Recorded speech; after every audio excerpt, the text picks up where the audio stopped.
নমস্কার, আমার চ্যানেলের নতুন একটা ভিডিওতে আপনাদের সকলকে স্বাগত জানিয়ে আজকের রেসিপি আমি শুরু করছি। আজকে আমি বানিয়ে নিয়েছিলাম চিচিঙে ভাজা, পেঁয়াজ দিয়ে পোস্ত দিয়ে চিচিঙে ভাজা। তার জন্য আমি চিচিঙেগুলোকে এইভাবে কেটে নিয়েছিলাম আর নিয়ে নিয়েছিলাম পেঁয়াজ। এতগুলো পেঁয়াজ লাগবে না, এইগুলো কাটা রয়েছে আরও অন্য রেসিপি করার জন্য। সাথে সাথে তারপরে আমি গরম করে নিয়েছিলাম কড়ার মধ্যে তেল দিয়ে, একটু সর্ষের তেল দিয়ে আমি গরম করে নিয়েছিলাম। তার মধ্যে একটা হাফ আর কি ছোট একটা শুকনো লঙ্কা দিয়ে দিয়েছিলাম তাতে কিছুটা সর্ষেটা আর শুকনো লঙ্কাটা ফোড়ন হওয়া অবধি ওয়েট করেছিলাম। আর একটু কিছুটা সর্ষে দিয়েছিলাম, দিয়ে সর্ষেটাকে আর শুকনো লঙ্কাটাকে ভালো করে ফোড়ন করে নিয়ে তারপরে আমি দিয়ে দিয়েছিলাম কেটে ধুয়ে রাখা, জল ঝরিয়ে রাখা চিচিঙে দিয়ে এমনি জল বেরোয়, ওই জন্য এগুলোকে পাতলা পাতলা করে ছোটো ছোটো করে কেটে ভালো করে চেপে জল ঝরিয়ে দিয়ে রান্না করলে আর পেঁয়াজ দিয়ে পোস্ত দিয়ে রান্না করলে এই রান্নাটা একদম ফাটাফাটি লাগে।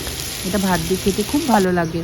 আর গরমকালের দিনের এইসব নতুন সবজি উঠলে সেগুলো খেতে খুব ভালো লাগে। একটু পটল থেকে বেরিয়ে এসে সেই জন্য আমি বাজারে গিয়ে আজকে পেয়ে গেছিলাম এই সবজিটা। তো এই সবজিটা আমি রান্না করে নিয়েছিলাম, দিয়ে ভালো করে ভেজে নিয়েছিলাম, নুন দিয়ে হলুদ দিয়ে পরিমাণ মতন দিয়ে ভালো করে ভেজে নিয়েছিলাম। পেঁয়াজগুলো দিয়ে ভালো করে ভেজে নিয়ে আমি তার উপর দিয়ে ছড়িয়ে দিয়েছিলাম, এই যে ছড়িয়ে দিলাম পোস্তটাকে হালকা করে দিয়ে নেড়ে চেড়ে নিয়ে, বেশিক্ষণ না ভেজে না পুড়িয়ে ভালো করে নেড়ে চেড়ে নিয়ে, সেদ্ধ হয়ে গেছে আমার পুরো রেসিপিটা, তৈরিও হয়ে গেছে।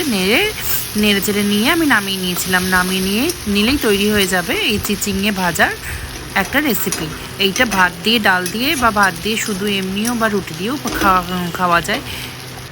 দেখা যাচ্ছে কত সুন্দর হয়েছে আমার রেসিপিটা। থ্যাংক ইউ পুরো ভিডিওটা দেখার জন্যে।